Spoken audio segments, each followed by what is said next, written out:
जय हिंद दोस्तों हमें से ज़्यादातर लोगों को स्पेस में बहुत इंटरेस्ट है, इंक्लूडिंग मी। तो क्या नाचो मैं?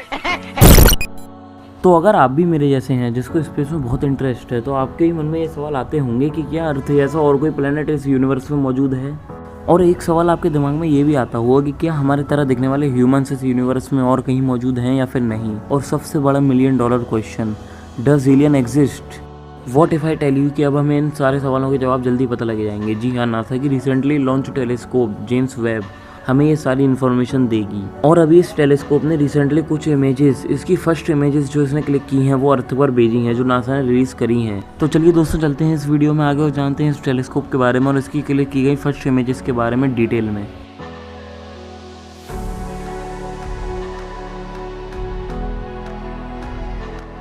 दोस्तों, इस जेम्स वेब टेलीस्कोप के प्रोजेक्ट को 1996 में स्टार्ट किया गया था और नासा को इसे बनाने में 25 साल लग गए। इस टेलीस्कोप को 25 दिसंबर 2021 को स्पेस में लॉन्च किया गया। दोस्तों, 2002 से पहले इस टेलीस्कोप का नाम नेक्स्ट जनरेशन स्पेस टेलीस्कोप हुआ करता था। फिर 2002 में नासा ने इसका नाम अपने एक फॉर्मर एडमिनिस्ट्रेटर जेम्स वेब के नाम पर रख दिया। जब इस टेलीस्कोप को स्पेस में लॉन्च किया जा रहा था तब इसका टोटल वेट 6200 kg था।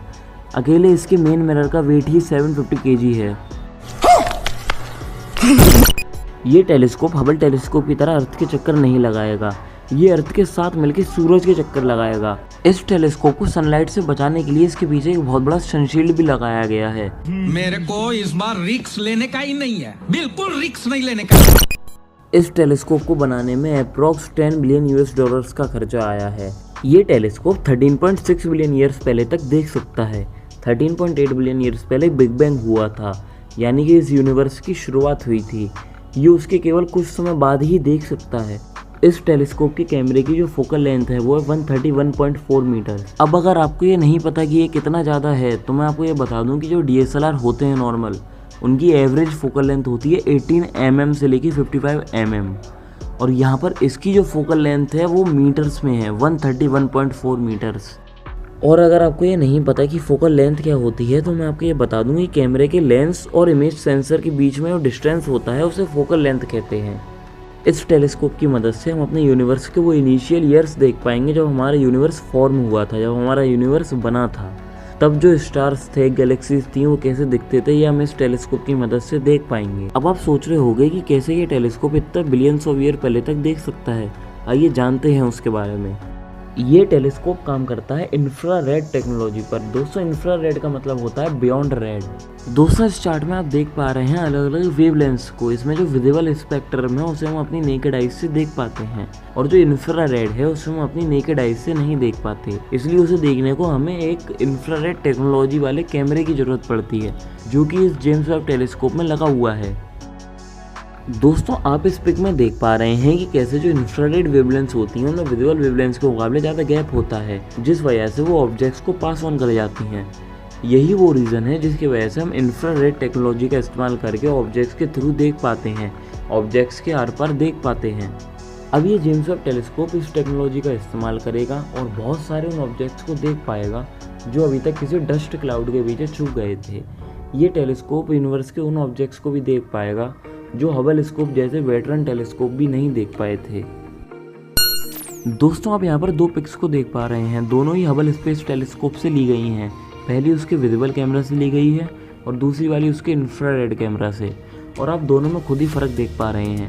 विजिबल वाले में आपको यहाँ पर डस्ट क्लाउड दिख रहा है क्लियरली, वहीं इंफ्रारेड वाली जो पिक है उसमें आपको डस्ट क्लाउड नहीं दिख रहा, आप उसके आर पार देख पा रहे हैं। यही फ़र्क होता है विजिबल वेवलेंथ वाले कैमरा में और इंफ्रारेड वाले कैमरा में। इस टेलीस्कोप में दो कैमरे लगे हैं, नीर कैम और MIRI cam. NIR cam near infrared camera, MIRI cam mid infrared instrument camera. जो नीर कैम है वो छोटी इंफ्रारेड वेवलेंथ्स को कैप्चर करेगा और जो मीरी कैम है वो बड़ी इंफ्रारेड वेवलेंथ्स को कैप्चर करेगा। आप नीचे चार्ट में देख पा रहे हैं। आपके सामने दो पिक आ रही हैं, दोनों पिक सदर्न रिंग नेबुला की हैं और एक पिक जो है पहली वाली वो नीर कैम से खींची गई है, दूसरी वाली मीरी कैम से। और आप देख पा रहे हैं मीरी कैम वाले में आपको ज़्यादा डिटेल देखेंगे नीरी कैम वाले के मुकाबले। मीरी कैम बड़ी इंफ्रारेड वेवलेंथ्स को कैप्चर करता है, जिस वजह से उसकी पिक में काफ़ी डिटेल आती है। आप उसकी पिक में काफ़ी ज़्यादा डिटेल देख पाएंगे, वो और दूर के ऑब्जेक्ट्स को भी कैप्चर कर लेता है। इस टेलीस्कोप में दोनों कैमरे के अलावा एक निरिस भी लगा हुआ है। इसकी फुल फॉर्म है near infrared imager and slitless spectrograph. ये स्पेक्ट्रोग्राफ लाइट की वेवलेंथ्स की इंटेंसिटी को मेजर करेगा। दोस्तों अब हमने इस टेलीस्कोप के बारे में सब कुछ जान लिया है, हमें इसकी सारी टेक्निकल डिटेल्स भी अब पता हैं। अब आइए चलते हैं उन इमेजेस के ऊपर जो इस टेलीस्कोप ने क्लिक करी हैं। चलिए दोस्तों बात करते हैं पहली पिक की। ये जो आप पिक देख रहे हैं ये करीना नेबुला के NGC 3324 की है। ये एक स्टार फॉर्मिंग रीजन है, यानी कि यहाँ पर तारे जन्म ले रहे हैं। ये जो आप छोटे छोटे तारे देख रहे हैं ये अभी नए तारे हैं, ये अभी जन्म ले रहे हैं। और ये जो आप पीली सी पहाड़ियाँ देख रहे हैं इन्हें कॉस्मिक क्लिफ्स बोलते हैं। चलिए अब बात करते हैं दूसरी पिक की। ये जो आप पिक देख रहे हैं इसका नाम है स्टीफेंस क्विंटेट। ये जो पिक्चर है ये इस टेलीस्कोप की अभी तक की सबसे बड़ी पिक्चर है। इस टेलीस्कोप ने इस पिक में मून के 1/5 डायमीटर तक के बराबर तक का एरिया कवर करा है। इस पिक्चर में 150 मिलियन पिक्सल्स तक हैं। इस पिक्चर में आप 5 गैलेक्सीज को देख रहे हैं, 5 अलग अलग गैलेक्सीज को। ये जो आपके लेफ्ट साइड पे जो इकलौती जो एक गैलेक्सी आपको दिख रही है इसका नाम है NGC 7320। और जो राइट साइड पे आपको गैलेक्सीज दिख रही हैं 4 गैलेक्सीज हैं। पहली वाली NGC 7317, दूसरी वाली NGC 7318A, तीसरी वाली गैलेक्सी का नाम है NGC 7318B और चौथी वाली गैलेक्सी का नाम है NGC 7319। ये जो आप गैलेक्सीज देख रहे हैं इस पिक में ये एक दूसरे के इतने क्लोज हैं कि इनके स्टार्स और क्लाउड्स एक दूसरे में पुल हो रहे हैं, एक दूसरे में खिंच रहे हैं इन गैलेक्सीज के ग्रेविटेशनल फोर्स की वजह से। ये जो लेफ्ट वाली गैलेक्सी है वो हमसे 40 मिलियन लाइट ईयर्स दूर है और जो बाकी 4 गैलेक्सीज हैं राइट साइड पे वो 290 मिलियन लाइट ईयर्स दूर हैं।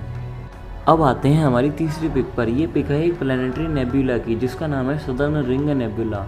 ये पिक में आप ये जो क्लाउड देख पा रहे हैं ये गैस और डस्ट का क्लाउड है जो एक डाइंग स्टार से इजेक्ट हो रहा है। जी हाँ, एक डाइंग स्टार जब गैसेज और डस्ट रिलीज करता है तो वो कुछ ऐसे दिखते हैं। पहली वाली पिक जो है वो नीर कैम से ली गई है और दूसरी वाली मीरी कैम से। और आप देख पा रहे हैं दूसरी वाली पिक में आपको 2 स्टार्स दिख रहे होंगे। जो कम चमकीला तारा है वो अपनी लाइफ की लास्ट स्टेजेस में है और जो ज़्यादा चमकीला तारा है वो अपनी लाइफ की इनिशियल स्टेजेस में है। अब आते हैं हमारी चौथी पिक पर। दोस्तों ये एक बहुत ही सुंदर और हिस्टोरिक पिक है। ये पिक आपको दिखा रही है 13 बिलियन ईयर्स पहले की यूनिवर्स की झलक। इसमें आपको एक गैलेक्सी क्लस्टर दिख रहा है जिसमें आपको थाउजेंड्स ऑफ गैलेक्सीज दिख रही हैं।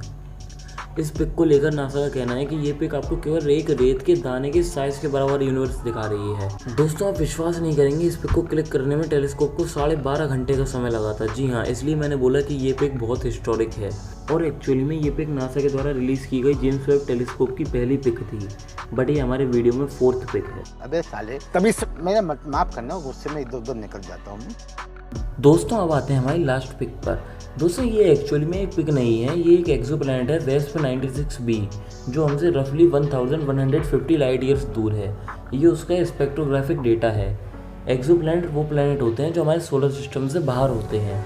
वीडियो में मैंने पहले आपको नीरिस के बारे में बताया था। नीरिस ने इस एक्सोप्लैनेट से आती हुई लाइट को 6.4 आवर्स तक मेज़र किया और फिर उसके बाद एक ग्राफ बना। इस ग्राफ की मदद से साइंटिस्ट का कहना है कि इस प्लैनेट पर पानी और क्लाउड्स मौजूद हैं।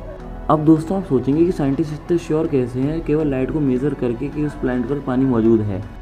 दोस्तों जब भी लाइट किसी ऑब्जेक्ट से पास ऑन होती है तब उस ऑब्जेक्ट से लाइट की कुछ वेवलेंथ्स ब्लॉक होती हैं और साइंटिस्ट ने ये स्पेक्ट्रोग्राफ बनाते समय उन वेवलेंथ्स को ध्यान में रखा जो पानी से ब्लॉक होती हैं और उस हिसाब से इन्होंने लाइट को मेज़र किया और ये कंक्लूजन पर आए कि इस प्लैनेट पर पानी मौजूद है। पर दोस्तों इस एक्सोप्लैनेट को लेकर साइंटिस्ट का कहना है कि यहाँ पर लाइफ होना इम्पॉसिबल है क्योंकि ये प्लैनेट अपने सन जैसे स्टार से बहुत ज़्यादा पास है। और इससे साइंटिस्ट ने अंदाज़ा लगाया कि इस प्लैनेट पर टेम्परेचर 1000 फ़ारेनहाइट तक होगा जो हो गया 538 degree Celsius. And you know कि अभी हम इंडियंस का 40 डिग्री सेल्सियस में ही क्या हाल हो रहा है, तो 538 डिग्री सेल्सियस तो आप सोच ही सकते हैं कितना ही ज़्यादा हो गया। तो दोस्तों ये थी सारी जानकारी जेम्स वेब टेलीस्कोप और उसके द्वारा क्लिक की गई पहली पिक्स के बारे में। नाउ आई होप कि आपको सारी इन्फॉर्मेशन मिल गई होगी इस टेलीस्कोप और उसकी इमेजेस के बारे में। फ्यूचर में जब भी नासा इस टेलीस्कोप की कोई पिक्स रिलीज़ करेगा उस पर भी मैं ज़रूर वीडियो बनाऊंगा। So that's all for today's video. Thanks for watching. If you got some knowledgeable information from this video, then don't forget to like, share this video and subscribe our channel for more informational videos.